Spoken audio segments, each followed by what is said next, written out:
हाँ जी, तो आज के आपके करंट अफेयर्स 28 अक्टूबर 2022 के सबसे पहला करंट अफेयर है गवर्नमेंट के एक्शन के बारे।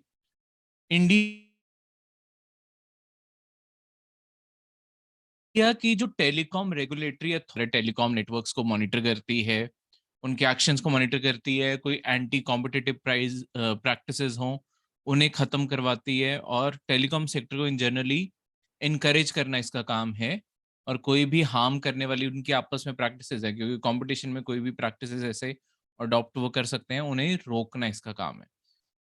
तो गवर्नमेंट एक नया बिल लेके आने वाली है। देखो ऑलरेडी एक एक्ट एग्जिस्ट करता है इस बॉडी के लिए, एक स्टैट्यूटरी बॉडी है। स्टैट्यूटरी बॉडी का क्या मतलब होता है? स्टैट्यूटरी बॉडी का मतलब होता है जिसके लिए पार्लियामेंट का कोई एक्ट एग्जिस्ट करता है। इसके लिए telecom regulatory authority of India 1997, ये जो एक्ट है ये इसके लिए बना हुआ है। इस एक्ट के अंदर इस बॉडी के पास क्या क्या पावर्स हैं, कितने इसके मेंबर्स होंगे, कैसे ये काम करेगी, कैसे इसकी वर्किंग होंगी, हर चीज यहाँ पे डिफाइन की हुई है। ठीक है, तो हर चीज इसके अंदर आपकी डिफाइन की हुई है। अ,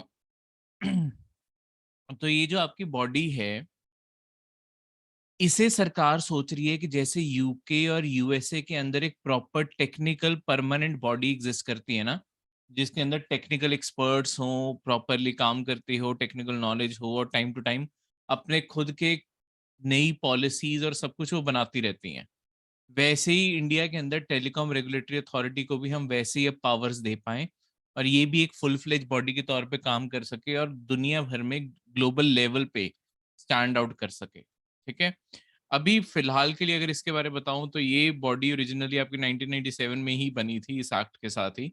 बाद में ईयर 2000 में इस एक्ट को थोड़ा सा चेंज करके एक और बॉडी भी बनाई गई, ये तो एग्जिस्ट करती करती है, इसके साथ एक और बॉडी बनाएगी जिसे कहते हैं telecom dispute settlement and appellate tribunal, जो आपकी टीआरएआई है, शॉर्ट फॉर्म हो गया। जब भी आपकी लेट्स सपोज मोबाइल कंपनीज की बात लगाते हैं, लेट्स सपोज एयरटेल और जियो के अंदर कोई बहस हो रही है, मतलब आपस में कंपनीज में किसी चीज को लेके, इशू को लेके बहस होगी, वो टीआरएआई के पास आएंगे और अपनी अपनी शिकायत फाइल करेंगे। शिकायत फाइल की टीआरएआई पूरी सुनवाई करेगा और उसके बाद जो भी उसे सही लगेगा उसकी साइड का वो फैसला दे देगा। लेट्स सपोज दूसरी पार्टी खुश नहीं है फैसले से, तो अपील करने वो कहाँ जाएगी? उस जो फैसला है उसके खिलाफ अपील कहाँ करेगी? अपील के लिए एक और बॉडी अलग से बना दी गई जिसके पास अपील करो, telecom dispute settlement and appellate tribunal. अगर आप टीआरएआई के किसी भी डिसीजन से खुश नहीं हो, एज अ कंज्यूमर आप भी, अगर आपको भी कोई फैसला टीआरएआई का नहीं पसंद, आप telecom dispute settlement and appellate tribunal, short में टीडी सैट, उनके पास जा सकते हो और वहां जाके अपील कर सकते हो। वो आपकी बात सुनेंगे और उसके मुताबिक इनका फैसला वो पलट भी सकते हैं। ठीक है, इसके बाद भी अगर आप खुश नहीं होते, क्योंकि ये ट्रिब्यूनल है, उसके बाद आप सुप्रीम कोर्ट भी जा सकते होते हो।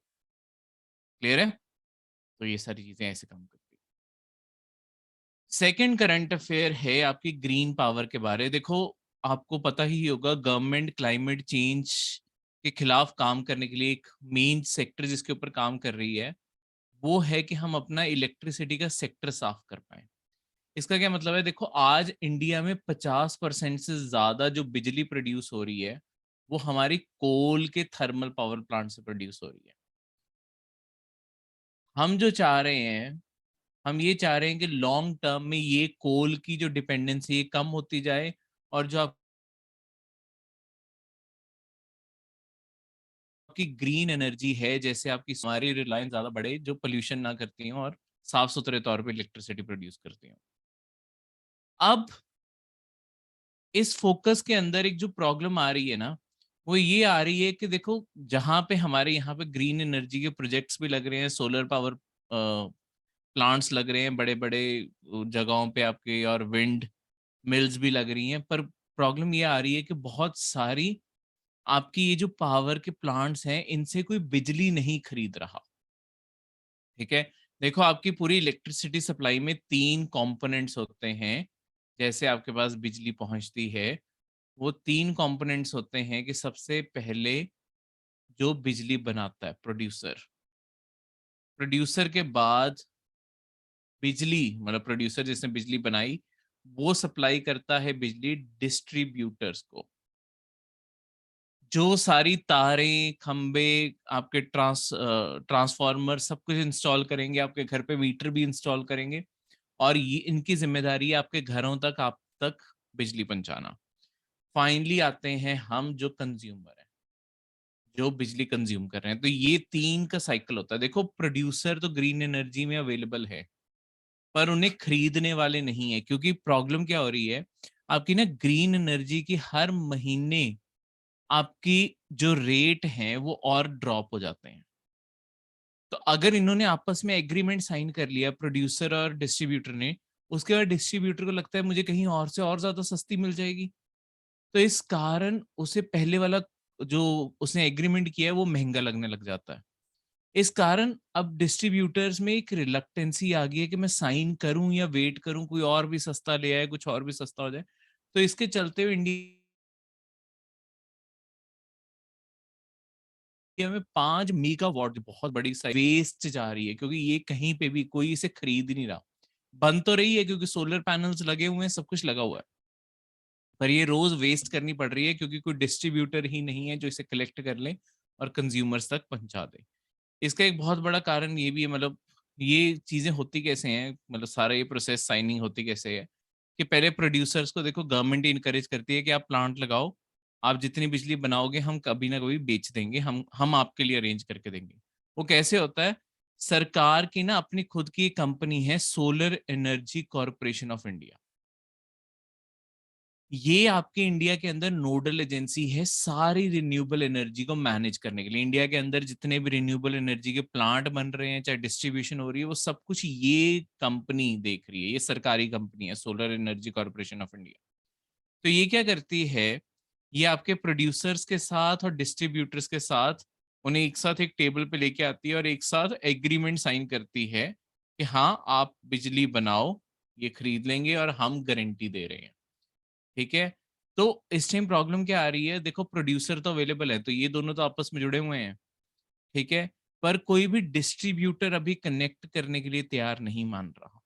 इस कारण यहाँ पे मतलब इस सरकारी कंपनी का इससे फेलियर पॉइंट आउट हो रहा है कि इनसे डिस्ट्रीब्यूटर ढूंढे नहीं जा रहे कि किन्हें ये बिजली बेच सके। ठीक है, तो ये प्रॉब्लम आ रही है। क्लियर है? ये कंपनी का नाम याद रखना, solar energy corporation of India. ये कभी ना कभी आपको डायरेक्टली आ सकती है, इंडिया के अंदर नोडल एजेंसी है सारे रिन्यूएबल एनर्जी की। तो कभी ना कभी आपको यही क्वेश्चन अपने आप में प्रीलिम्स में ये भी बन के आ सकता है कि रिन्यूएबल एनर्जी की नोडल एजेंसी इंडिया में कौन सी है। तो जैसे उसमें सेंट्रल इलेक्ट्रिसिटी अथॉरिटी, ऐसे ऐसे ऑप्शंस क्रिएट कर देंगे। और याद रखना, सोलर एनर्जी डील करती है, चाहे वो विंड हो, बायोगैस हो, कुछ भी हो, सारी की सारी इसके अंडर है। ओरिजिनली हमने बनाई सोलर एनर्जी के लिए थी, पर बाद में हमने इसे सारी चीजों की पावर दे दी है, तो अब इसके पास ऑलमोस्ट मतलब ये सारी चीजों में ही डील करती है। ठीक है, अब इससे आगे बढ़ते हुए, restrictions on glyphosate herbicide. Glyphosate आपका एक हर्बिसाइड, हर्बिसाइड क्या होते हैं, हर्बिसाइड बेसिकली जो आपके खेतों के अंदर अननेसेसरी जड़ी बूटियां अलग से उगाती हैं, उन्हें मारने के लिए आपके हर्बिसाइड स्प्रे किए जाते हैं। उनमें एक कंपोनेंट यूज होता आया है ग्लाइफोसेट। तो ग्लाइफोसेट के ऊपर सरकार ने रिस्ट्रिक्शंस, बैन नहीं किया, रिस्ट्रिक्शन लगाने का सोचा। ठीक है, ऐसा क्यों? क्योंकि सरकार को लगता है कि ये ह्यूमन और एनिमल की हेल्थ के लिए रिस्की हो सकता है। देखो, ऐसा नहीं है कि बाकी दुनिया में ग्लाइफोसेट नहीं बिकता। 160 कंट्री से ज्यादा ग्लाइफोसेट यूज कर रहे हैं, जिसमें आपकी यूरोपियन यूनियन भी है और यूएसए भी यूज करता है। ठीक है, तो ये वीड्स को मारने का, हर्ब्स को मारने का बहुत ही इफेक्टिव ग्लाइफोसेट एक इंपॉर्टेंट कंपोनेंट है। तो सरकार ने बेसिकली इस टाइम कंपनीज को क्या बोला है कि देखो, अब होता क्या है, ये जो केमिकल इंडस्ट्री है, मैं आपको एक पहले जनरल चीज बताता हूँ। जो आपकी केमिकल इंडस्ट्री है ना, कोई भी केमिकल बनाना है, कोई भी केमिकल आपको ऐड करना है, हर केमिकल की एक अलग से परमिशन लेनी पड़ती है। उस परमिशन के अंदर क्या क्या आपको करना अलाउड है और किस तरीके से करना अलाउड है, वो सारी प्रिस्क्रिप्शंस लिखी होती हैं उस परमिशन के अंदर। जैसे कि अगर आप कोई केमिकल यूज कर रहे हो, लेट्स सपोज किसी चीज के अंदर कोई पॉइजनस चीज है, तो होगा क्या कि आपको उस बॉक्स के ऊपर लिखना जरूरी होगा कि दिस कंटेन्स पॉइजन, कि हाँ इस चीज के अंदर जहर है। ठीक है, तो ऐसी चीजों के, ये सारी चीजें जो होती हैं, कंपनीज अपनी मनमर्जी से नहीं लिख रही होती, लिखने को लिख भी सकते हैं, पर ये तो सरकार की तरफ से परमिशन के ऊपर ही लिखा होता है कि उन्हें क्या क्या करने की जरूरत है। तो इसी के चलते हुए जो ग्लाइफोसेट के सर्टिफिकेशंस दिए हुए हैं जितनी भी कंपनीज को, उन सबके सर्टिफिकेशंस वापस मांगे गए हैं। ठीक है, और उन्हें नए सर्टिफिकेशंस जारी किए जाएंगे। उसके ऊपर लिखा होगा कि उन्हें फिर हर बॉटल जिसके अंदर भी ग्लाइफोसेट वो डाल रहे होंगे, उसके लेबल और उसके लीफलेट जो वो ब्रोशर होते हैं, उनके ऊपर लिखना पड़ेगा कि इसके फॉर्मुलेशन के अंदर ग्लाइफोसेट है। ठीक है, ताकि जो भी ग्लाइफोसेट नहीं यूज करना चाहे उसे पैकेजिंग से दूर से ही बोल्ड लेटर्स में पता चल जाए कि इसके अंदर कोई ग्लाइफोसेट नाम की चीज है। ठीक है, उसके बाद वो एक्स्ट्रा पढ़ना चाहे, कुछ करना चाहे, वो अलग से पढ़ सकता है। ठीक है, ये सब कुछ कंट्रोल किया जाता है, ये सारे केमिकल्स और ये सब कुछ इंसेक्टिसाइड एक्ट जो बना हुआ है हमारा 1968 का। ठीक है, इस एक्ट के अंडर आपके ये सारे केमिकल की ये सारी सर्टिफिकेशंस दी जाती हैं और सारी कंपनीज को इसके अंडर रेगुलेट किया जाता है।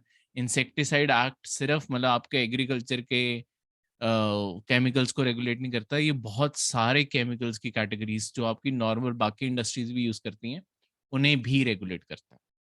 ठीक है, नेक्स्ट जो आपका फोर्थ करंट अफेयर है वो है wait lease and dry lease के बारे। ये एक बहुत ही इंपॉर्टेंट करंट अफेयर मान के चलो, क्योंकि ऐसे क्वेश्चन ना अक्सर ही सी ये न्यूज़पेपर में बहुत छोटी सी हेडिंग्स होती हैं, पर ये अक्सर ही ऐसी जो टर्मिनोलॉजीज होती है ना, ये पेपर में क्वेश्चन बन जाते हैं। तो टर्मिनोलॉजी थी वेट लीज के ऊपर। ठीक है, क्योंकि जो न्यूज है मैं आपको न्यूज बताता हूँ। हमारे इंडिया के अंदर जो आपकी सारी एविएशन सेक्टर, सिविल एविएशन, जितने भी आपकी एयरलाइंस एयरपोर्ट्स इन सबको मैनेज करती है, वो है Directorate General of Civil Aviation, DGCA. उन्होंने आपके इंडिगो को अलाउ किया है कि वो अपने बोइंग के प्लेन्स टर्किश एयरलाइंस को 6 महीने के लिए वेट लीज पे दे सकते हैं। ठीक है, तो ये अपने आप में बस इतनी न्यूज थी। ओरिजिनली इंडिगो ने 2 साल की परमिशन मांगी थी, पर उन्हें सिर्फ 6 महीने की परमिशन मिली है कि वो टर्किश एयरलाइन को अपने जो प्लेन्स हैं वो वेट लीज पे दे सकते हैं। अब ये वेट लीज होती क्या है? देखो, वेट लीज का मतलब होता है, लेट्स सपोज जैसे इस केस में इमेजिन करें, ये डील साइन हुई है इंडिगो और आपकी टर्किश एयरलाइन के बीच। अब यहाँ पे क्या होगा, देखो, टर्किश एयरलाइन ने रिक्वेस्ट किया इंडिगो को कि आप हमें अपने प्लेन्स दे दो। ठीक है, हमारी कुछ टाइम के लिए जरूरतें बढ़ी हुई हैं, आप हमें अपने प्लेन्स दे दो। पर वेट लीज में क्या होता है, सिर्फ प्लेन्स नहीं होते, प्लेन्स के साथ पायलट्स भी दे दो, अपने क्रू मेंबर भी दे दो, और इन प्लेन्स क्रू मेंबर इन सब की मेंटेनेंस भी आप ही देखो, मतलब सब कुछ इंडिगो देखेगा। बस पेमेंट इसके बदले टर्किश एयरलाइन करेगी। टर्किश एयरलाइन सिर्फ पैसे डायरेक्टली इंडिगो को दे देगी, सारे फ्लाइट चलाना, पायलट्स का शेड्यूल मैनेज करना, और अंदर जितने भी एयर होस्टेस होते हैं, कोई और मेंटेनेंस जो है, हर चीज इंडिगो देखेगा। तो टर्किश एयरलाइन का प्लेन के ऊपर इन स्पेसिफिक कोई कंट्रोल नहीं है, वो सिर्फ पूरी की पूरी सर्विस हायर कर रहे हैं। हर चीज जिसका प्लेन है वही देखता है, जो ओनर होता है वही देखता है। ठीक है, सब कुछ वो देखता है, बस उसके बदले पेमेंट मिल जाती है। ठीक है, दूसरी साइड पे ड्राई लीज भी एक चीज आते हैं, और उसके बाद उस एयरलाइन के ऊपर ही है कि वो पायलट, मेंटेनेंस, क्रू मेंबर सब कुछ वो खुद देखें। ठीक है, तो इस तरीके से ड्राई लीज बहुत ही कॉमन प्रैक्टिस है आपकी एयरलाइन सेक्टर में, क्योंकि इवन जो बोइंग और एयरबस जो आपके प्लेन बनाते हैं, उनसे ये कंपनीज प्लेन एक्चुअली खरीदती नहीं है। ज्यादातर प्लेन स्टार्टिंग में ना लीज में ही आते हैं, ड्राई लीज पे आते हैं कि इतने साल के लिए हमें ये प्लेन दे दो।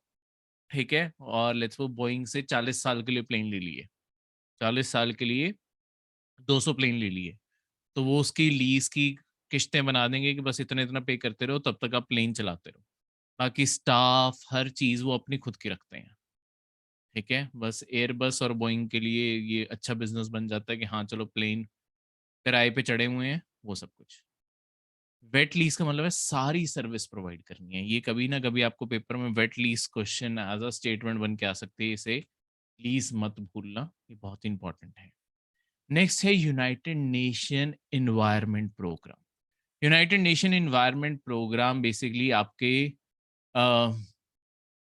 यूनाइटेड नेशन की ही एक ऑर्गेनाइजेशन, एक प्रोग्राम है जिसका मेन काम है इन्वायरमेंट के ऊपर लोगों की अवेयरनेस फैलाना।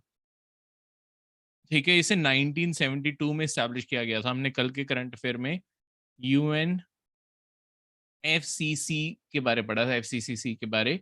वो कन्वेंशन थी, वो 1992 में अर्थ समिट से बनी थी। ये एक प्रॉपर प्रोग्राम है जो लगातार रन होता आ रहा है 1972 से। इसका मेन काम है सारी दुनिया को कनेक्ट करना, time to time reports publish करना। इसकी कोई अपनी खुद की मीटिंग नहीं होती, पर ये और बहुत सारी चीजें ऑर्गेनाइज करवाते हैं और बहुत सारी मीटिंग, जैसे कि इनमें से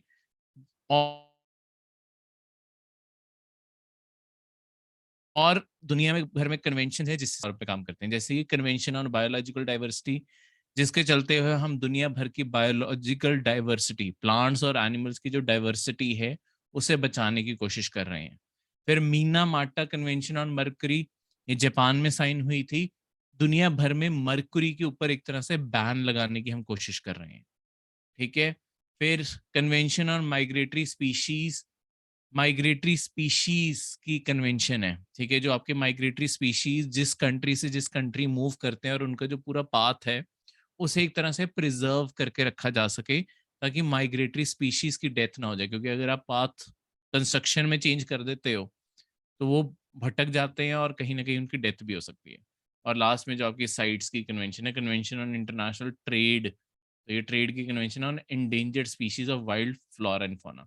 ऐसे कोई भी प्लांट और एनिमल जो खतरे में हैं, उनकी दुनिया भर में ट्रेड जो है उसे रिस्ट्रिक्ट या बैन करना अगर ज़रूरी है, वो साइट्स के अंडर होता है। ये सारी कन्वेंशंस हम इन्वायरमेंट के सब्जेक्ट के अंदर पढ़ते हैं। ठीक है, बस यहाँ पे मैं आपको बता दूँ कि वो सारी की सारी इसके अंडर काम कर रही हैं, यूनाइटेड नेशन इन्वायरमेंट प्रोग्राम के अंडर। ठीक है, एक साथ में अगर आपने आज एक्स्ट्रा काम करना है, तो ये सारी कन्वेंशंस आप एक्स्ट्रा रीड कर लेना, इनके बारे एक्स्ट्रा स्टडी कर लेना। लास्ट जो चीज है वो है fact, world economic outlook report. ऐसे क्वेश्चन अक्सर ही प्रीलिम्स में आए होते हैं, कोई ना कोई रिपोर्ट का नाम और उसे कौन पब्लिश करता है। इंटरनेशनल मॉनेटरी फंड इसे पब्लिश करता है, और रिपोर्ट बस ये डायरेक्टली याद करने वाली चीज। ठीक है, तो ये थे आपके आज के करंट